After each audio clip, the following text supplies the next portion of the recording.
మీకు hair fall అవుతుందా? India first liposomal Avengers gummies వాడండి, హెయిర్ ఫాల్ తగ్గించుకోండి.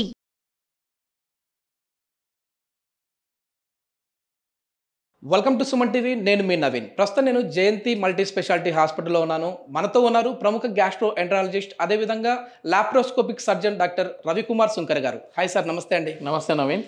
సార్, ఆఫ్ ది రికార్డ్ మీతో ఈరోజు నేను ఒక క్యాన్సర్ గురించి మాట్లాడాలన్నప్పుడు నవీన్ ఖచ్చితంగా మనం దీని గురించి ఒక అవేర్నెస్ తీసుకురావాలని చెప్పేసి అన్నారు. అవును. ముందు ఈ సబ్జెక్ట్ గురించి యాక్సెప్ట్ చేసినందుకు థ్యాంక్స్ అండి. సో కొలాన్ క్యాన్సర్ గురించి ఇప్పుడు మనం మాట్లాడదామండి. ఏంటంటే పెద్ద పేగు క్యాన్సర్, దీని లక్షణాలు ఏ విధంగా ఉంటాయి, అసలు ఈ క్యాన్సర్ అటాక్ అయిన తర్వాత మన బాడీలో శరీరంలో వచ్చే మార్పులు ఏంటి సార్? నమస్తే అండి, నా పేరు డాక్టర్ ఎస్ రవికుమార్. నేను lap and laser general surgeon.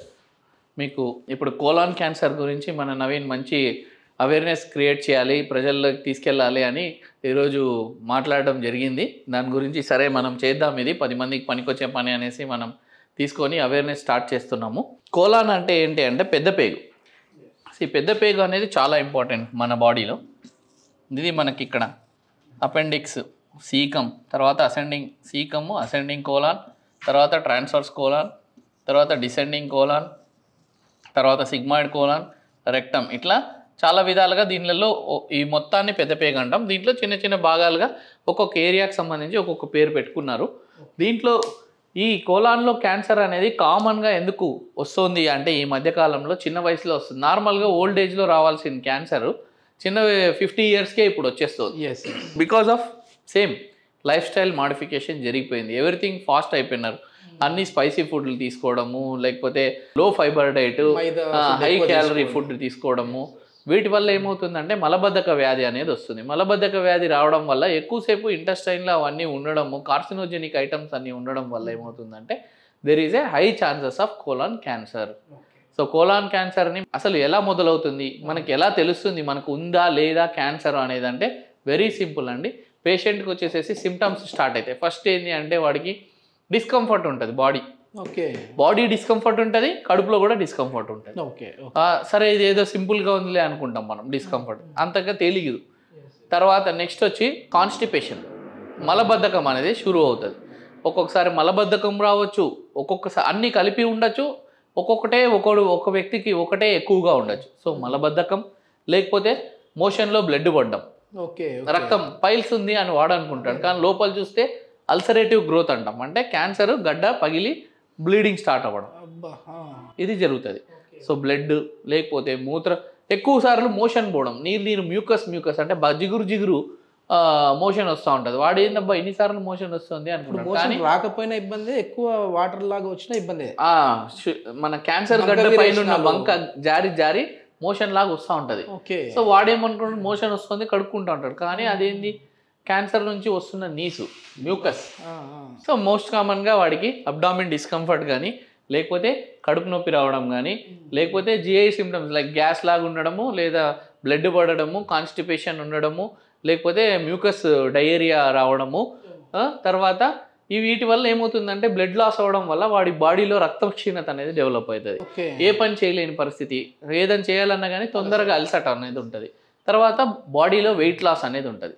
So ఆటోమేటిక్గా జీర్ణం లేదు, జీర్ణశక్తి సరిగ్గా లేదు, దానివల్ల రక్తం లాస్ అవుతున్నాడు, ఏ పని చేయలేని పరిస్థితి, ఆటోమేటిక్గా వెయిట్ లాస్ అయిపోతారు. సో ఇది మనకి సిమ్టమ్స్ అన్నమాట.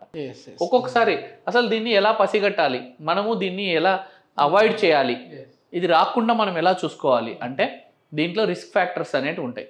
What are the risk factors? ఇప్పుడు రిస్క్ ఫ్యాక్టర్స్ ఏంటంటే ఓల్డ్ ఏజ్లో ఇలాంటి కంప్లైంట్స్ ఉన్నాయంటే ఇమీడియట్గా మనము డాక్టర్ని వెళ్ళి కలవాలి.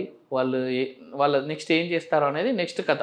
సో ఫస్ట్ డాక్టర్ని మీట్ కావాలి. ఓల్డ్ ఏజ్ ఒకటి, హై ఛాన్సెస్. ఇంకోటి మనం January 1st 31st నైట్ చేస్తాం కదా, స్మోకింగ్, ఆల్కహాల్, ఇవన్నీ they are very much prone. ఓకేనా? Smoking is very very high risk than alcohol, 40 times. Synergistic effect వచ్చి 80 times. సో ఇప్పుడు ఆల్కహాల్ తీసుకునేవానికి 2% ఛాన్స్ ఉందనుకోండి క్యాన్సర్ వచ్చేది, స్మోకింగ్ తీసుకునేవానికి 40% ఛాన్స్ ఉందనుకోండి, రెండు కలిపి తీసుకునేవానికి 80% ఛాన్స్ ఉంటుంది. ఛాన్స్ అనేది సినర్జిటిక్ ఎఫెక్ట్ అనేది స్మోకింగ్ వల్ల ఎక్కువైపోతుంది. ఆల్కహాల్ తాగేవాడు స్మోకింగ్ హ్యాబిట్ లేకోకుండా గ్రూప్తో కలిసి ఏదో 4-5 స్మోక్ చేసినామంటే వాడి క్యాన్సర్ ఛాన్సెస్ పెరిగిపోతుంది. Okay okay. So better alcoholics స్మోకింగ్ని క్విట్ చేయండి. స్మోకింగ్ చేసే వాళ్ళు అసలు కంప్లీట్ స్మోకింగ్ క్విట్ చేయండి. దెన్ ఆల్కహాల్ తీసుకునే వాళ్ళు హై మోతాదులో తీసుకునే వాళ్ళు ఒకటేసారి ఆపలేము, మేము హ్యాబిచ్యుయేట్ పడ్డాము అంటే తక్కువ మోతాదులో మీ డాక్టర్ని కన్సల్ట్ అయ్యి దానికి మెల్లగా దాని నుంచి ఆ బలహీనత నుంచి బయటికి రావడానికి ట్రై చేయొచ్చు. అవి కాకుండా హై ఫైబర్ డైట్ తీసుకోవడం ప్రాక్టీస్ చేయాలి. లో fibre diet, high calorie diet తీసుకోవడం మానేసేసి ఇవన్నీ రిస్క్ ఫ్యాక్టర్స్. ఇది కాకుండా ఏంటంటే ఫ్యామిలీలో కూడా రన్ అవుతుంటుంది. ఫ్యామిలీస్లో కొన్ని జీన్స్ ఉంటాయి, ఆ జీన్స్ ఎఫెక్ట్ వల్ల కూడా మనకి ఈ క్యాన్సర్ అనేది వంశపారంపర్యంగా వస్తుందండి, వచ్చే ఛాన్స్ ఉంది. దీన్ని పాలిప్స్ అనేటివి ఉంటాయి వాళ్ళకి, ఇంటెస్టైన్లో పాలిప్స్ అని ఇట్లా చిన్న చిన్న గడ్డల్లాగా వస్తాయి.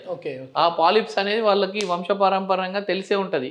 లేదా వాడికి ఎప్పుడైనా కొలనోస్కోపీ ఏదో ప్రాబ్లం వచ్చి స్కానింగ్ చేయించినప్పుడు కూడా దాంట్లో కొలనోస్కోపీ అని చేస్తాం, ట్యూబ్ వేసి లోపల ఎండోస్కోపీ ద్వారా. ఆ దాంట్లో పాలిప్స్ ఉండేటివి ప్రమాదం ఉన్నప్పుడు కూడా క్యాన్సర్ కింద అన్ని పాలిప్స్ క్యాన్సర్స్ కావు, కానీ కొన్ని పాలిప్స్ క్యాన్సర్ అయ్యే ఛాన్స్ ఉంటుంది. సో వాటికి బయాప్సీ చేసి అది క్యాన్సరస్ పాలిపా లేకపోతే నాదా కనుక్కొని దానికి అవసరమైతే ప్రివెంటివ్ సర్జరీస్ కూడా చేయించుకోవచ్చు. అంటే ముందే క్యాన్సర్ కంటే రాకముందే సర్జరీ చేసేసి ఆ పాలిప్ ఉన్న ఏరియాని తీసేయడం, ఇలా కూడా మనం చేయొచ్చు. ఇవి రిస్క్ ఫ్యాక్టర్స్ అన్నమాట. సిమ్టమ్స్ మీకు చెప్పాను, ఏంటి ప్రాబ్లం, ఏంటి ట్రీట్మెంట్ ఎట్లా ఉంటుంది సార్, దీనికి చికిత్స ఏంటి? కరెక్ట్. ఇప్పుడు ప్రాబ్లమ్స్తో మీరు వస్తారు, ప్రాబ్లమ్స్తో రాగానే ఫస్ట్ ఎవరైనా చిన్న ప్రాబ్లమ్స్ వస్తే వాడికి నీ క్యాన్సర్ ఉందిరా బాబు అయ్యింది అది భయపెట్టుకోకుండా ఫస్ట్ పేషెంట్ని నీట్గా కౌన్సిలింగ్ చేయాలి. ఆయన కాన్ఫిడెన్స్ని గెయిన్ చేసి మంచిగా ఫస్ట్ ఇన్వెస్టిగేషన్స్ చేస్తాం. బ్లడ్ ఇన్వెస్టిగేషన్స్ చేసుకొని అసలు హిమోగ్లోబిన్ పరిస్థితి ఏంటి, రక్తక్షీణత ఉందా బాడీలో ఏంటి అది చూసుకున్న తర్వాత స్కోపీస్ చేస్తాము, సిటీ స్కాన్ చేస్తాము. స్కోపీస్లో మనం ఈ ఇంటెస్టైన్ ఇక్కడ నుంచి ఎంట్రీ తీసుకొని ఇక్కడ దాకా చూస్తాము.